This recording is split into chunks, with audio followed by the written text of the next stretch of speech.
Jemi në studio për sëri bashkë, tashmë për të bërë një bisedë me një talent, duhet thënë. I tillë është prezantuar që në fëmijërinë e tij të hershme, kur është ngjitur në skenë dhe i ka mahnitur të gjithë me recitimin e vargjeve të fishtës, duke mbajtur mend mira vargje që jam e bindur që shumë prej nesh, prej jush që po na ndiqni në këto momente, me siguri nuk mund t'i memorizoni përmendesh, dhe kur bëhet fjalë për një fëmijë shumë më të vogël në ato vite, menjëherë u komentua si një gjeni, duhet thënë.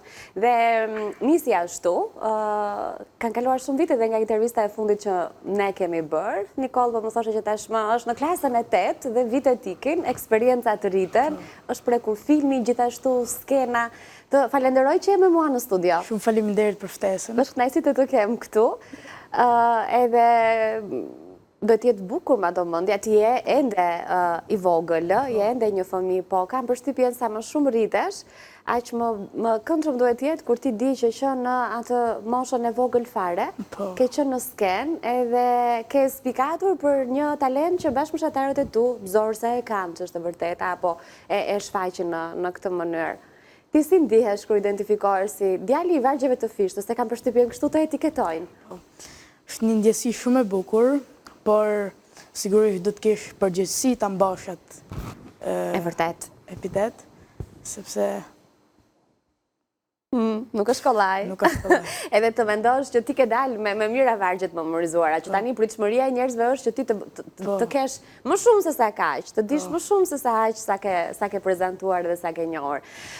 Nëse kthehemi disa vite pas në kohë, në atë moshë e kuptoje çfarë ishte skena, arje të kuptoje ato emocione që je përpara një publiku, apo sa më i vogël të jesh aq më pak i mendon këto gjëra? Ashtë e vërtet, kur më qenë më i vogël, kuptosha shumë skenën, por më pëlqente.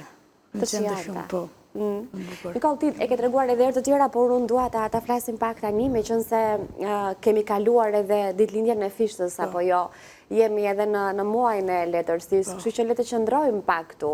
Çfarë mendon ti se të ka çuar tek ato vargje? Çfarë mendon se të ka bërë të dëgjosh të flitet për fishtën dhe ta duash kaq shumë, pa patur ku diun ndonjë histori familjare, po themi, se do të lidhte diçka e tillë, e kuptoj që vinte nga geni. Po në rastin tënd ka qenë realisht shumë e çuditshme. Në fillim ka nisur kur unë kam shikuar në televizor të madhin Dies Past Agim Doçin, i cili po recitonte vargjet e Agjerçisë, edhe më ka tërheq më shumë. Edhe kam vendosur me lexu librin Lahuta e Malësisë, aty lindi pëlqimi. Dhe ti ke qenë sa vjeç, ma kujto? 6 vjeç, 5-6 vjeç. 6 vjeç, 5-6 vjeç. Pra, Lahutën e Malësisë ka vështirësi për ta kuptuar një moshë e rritur. E njohur me librin, e njohur me leximin, pra një mendje e pjekur, një sy i stërvitur etj. Dhe një fëmijë që është ende tek ato vjershat e fëmijërisë, e nis me Lahutën e Malësisë. E ke rilexuar në këto vite? Po. Gjithmonë kur e lexoj, t'jep emocion. E kupton ndryshe nga... Po, sigurisht. Por normal, sërish ka dhe disa fjalë që nuk i kupton, por pyes njerëz. Atë do të thoja. Besoj ka nevojë për një suport të rriturit, se çfarë ka dashur të thotë në një varg apo jo, për të ta zbërthyer. Si ka qenë ky muaj për ty? Ke patur aktivitete në Lezhë, Pash, ndërkohë besoj edhe shumë të tjera. Si ka qenë angazhimi i tetorit? Ky muaj tetor në Lezhë quhet muaj fishtian, edhe bashkia ka organizuar shumë aktivitete në cilat kam marrë pjesë. Çfarë ke bërë tamam? Recituar poezi.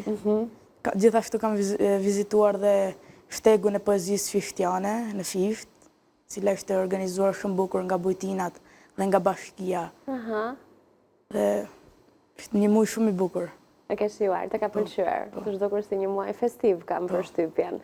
Ka fëmijë të tjerë në të tilla aktivitete? Domethënë, ti e ndjen veten pak të privilegjuar, nëse mund ta quaj kështu, që je mes emrave të rëndësishëm, herë të letërsisë, personazhe, të institucioneve, çon si ka, por që përgjithsisht janë aktivitete që ka një lloj përzgjedhjeje. Ka dhe fëmijë të tjerë që mundohen dhe i përgëzoj shumë, sepse arti nuk vlerësot shumë ditë e sotit.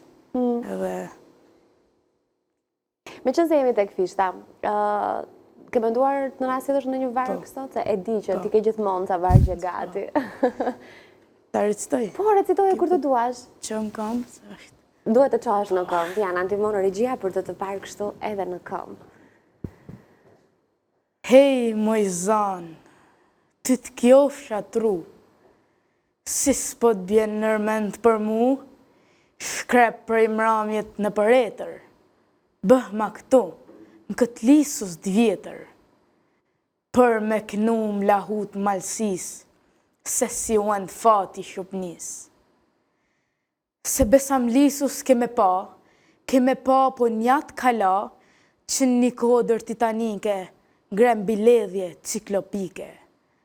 Për 3000 e kusur vjet, tu e kërcnun dhe si shauret. Bitan forcat kundërshtare, që me mendjen grabiqare, deshtën kësaj mi kaluvan. Ke mendi, edhe si kjan, vala e drinit prap në ditë sodit, për urdhvorë Gjergj Kastriotit. Shpata cilit dikur motit, vezulloj më hasëm qipnis, si ajo rfeja përëndis. Prandaj mramje, tu e rahana, blidhen tub, ore dhe zana. Nisin valen për me kënu, bashkësit part në apon mësu. Ata i lirt e kos kalu, ta hidh fatin tu e lotu, të kësaj mirës më Shqipni, se si o pështullë mira mzi, basi Turku brend pathim. Turku shpla karan e Zotit për mazdekës Gjergj Kastriotit. Eja pra më sy qërshi, moj belholla rrit ndërmolla, edhe kangen ma filla, e unë këna, ma ndeti këna, si këna në zogu i versa. Faleminderit. Faleminderit shumë. Edhe përshikoj edhe bluzën tënde tani. Shumë e bukur, shumë e bukur. Dhe ti kemi këndëm sot me fishtën me vete që e kemi këtu. E ndërkohë, Nikol, në shtëpinë tënde gjithashtu është krijuar një kënd i veçantë apo jo për fishtën. Më trego pak, çfarë ka aty ai këndi yt i preferuar dhe sa kohë shpenzon? Aty kaloj një pjesë të madhe të ditës, po aty është një poezi, vërtet ne kemi Bajram e Pashk nga Gjergjishta, edhe një foto e kongresit të manastirit, shumë bukur, kaloj shumë kohë aty, por sigurisht tashmë që jam rritur kam kurse, kam shumë kurse, dhe nuk më del shumë koha, por mundohem të shkoj. Tani më thuaj pak sa kurse bën ti? Ne do ta lejmë pak edhe tek aktrimi nëse një prej tyre angazhimi javor është edhe aktrimi. Kam 2 kurse, kursin anglishtës dhe gjermanishtës. Okej, jetë e gjuhët e huaja do me thënë. Nuk bën kurse për aktrim, nuk bën kurse për muzik, për gjërat të tjera. Shumë mirë, sepse ti këto i ke pra më zhduket, nuk është e nevojshme. Ndom t'i kemi. Më trego pak si është ky çaku kur kërcet në xhirimet e një filmi. Ndjesi shumë e bukur. Sa bukur do të jetë.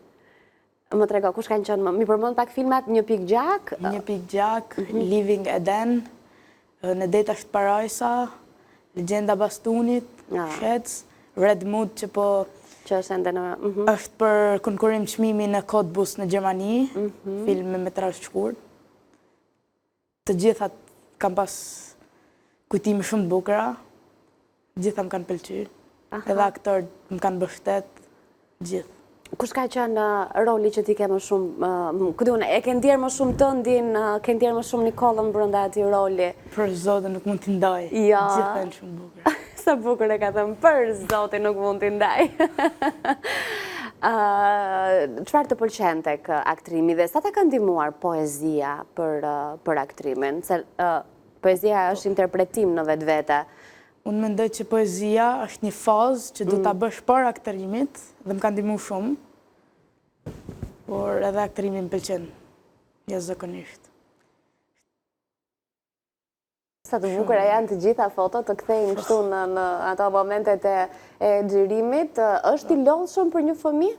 Shet xhirimi? Po, mund t'jetë edhe i lodhshëm, por edhe kënaqesh. Knaqesh. Dhe pastaj kur shef veten në kinema, se jo të gjithë filmat kanë dalë në fakt, nga ato që ti përmende, por që e ke parë, e ke jetuar edhe premierën e një filmi në kinema. Më trego pak si është, kur është gjithë salla plot dhe ti pret të shohësh produktin final që shpesh në xhirima nuk e kupton se çfarë po ndodh, se janë copoza. Gjatë xhirimit nuk kupton asgjë, dhe kur e shef atë në premier, gëzoh shumë, e më ka emocion plot.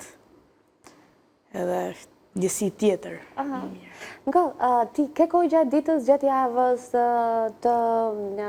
të bësh të gjëra që bëjnë bashkëpunëtarët e tu? Po, sigurisht. Më trego pak, se duket sikur ju merreni vetëm me studim, vetëm me lexim, vetëm me gjëra që kanë të bëjnë me këtë gjë. Jo, unë sigurisht luaj edhe sport, futboll, kohën e lirë, pëlqen.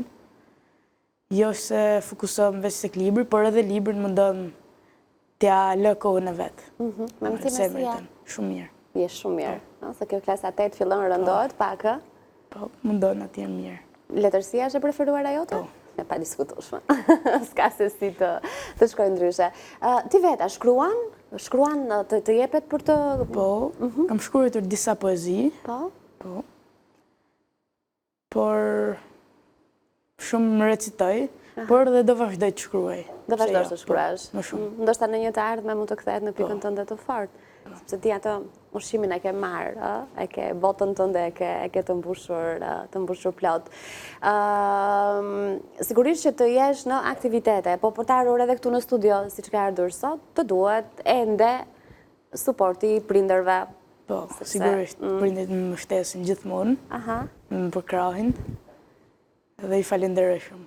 Vazhdojnë të jenë pastaj apo jo. Ndërkohë që ju jeni 3 fëmijë në familje? Po. 3. Edhe kanë kohë ende të merren për ty, pavarësisht se 2 tjerët janë më të vegjël? Po. Okej. Një përshëndetje për familjen e bukur, pra me që jam e sigurt që janë duke pritur të shohin tani. Si e ke raportin me teknologjinë? Me telefonin, me lojrat virtuale, ku duhen me rrjetet sociale, edhe pse i menaxhojnë prindrit apo jo? Po, sigurisht. Po, përdor edhe telefonin. Okej. Por jo të shumë. Okej. Jo, di pse të pyes, se nga që e di që angazhimi primar i yt është libri dhe letra, po kjo s'do të thotë që ti je i shkëputur nga realiteti në të cilën jetojnë fëmijët e moshës tënde, pra adoleshentët, prag adoleshencë, se je më shumë se sa fëmijë tani. Si funksionon kur të zgjedhin për një rol?